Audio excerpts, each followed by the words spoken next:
પોરબંદર શહેરના બુખીરા 3 માઇલ નજીક છેલ્લા કેટલાક દિવસોથી ટ્રાફિક જામના દ્રશ્યો જોવા મળી રહ્યા છે।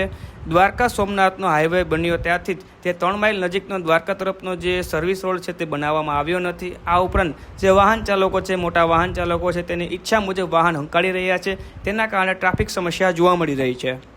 પોરબંદર શહેરનો 3 માઇલ નજીકનો જે રસ્તો છે, દ્વારકા સોમનાથનો નવો રસ્તો બનાવવામાં આવ્યો છે, પરંતુ જ્યારથી આ રસ્તો બનાવવામાં આવ્યો છે ત્યારથી જે દ્વારકા તરફનો રસ્તો છે 3 માઇલ નજીકનો તે સર્વિસ રોડ છે તે બનાવવામાં આવ્યો નથી। તેના કારણે પણ છેલ્લા કેટલાક વર્ષોથી ટ્રાફિક સમસ્યાની સમસ્યા જોવા મળી રહી છે।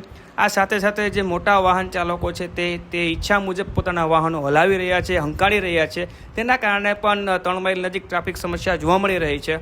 પોરબંદર ટ્રાફિક શાખા દ્વારા અહીં ટ્રાફિક બ્રિગેડ મૂકવામાં આવે અને આ ઉપરાંત જે દ્વારકા તરફનો જે સર્વિસ રોડ બંધ છે, જે છેલ્લા કેટલાક વર્ષોથી તેની સમસ્યાઓ ચાલી રહી છે, તો આ સર્વિસ રોડ બનાવી દેવામાં આવે અને અહીં ટ્રાફિક બ્રિગેડ મૂકવામાં આવે તો ઘણી ટ્રાફિક સમસ્યા છે તે હળવી થઈ શકે છે।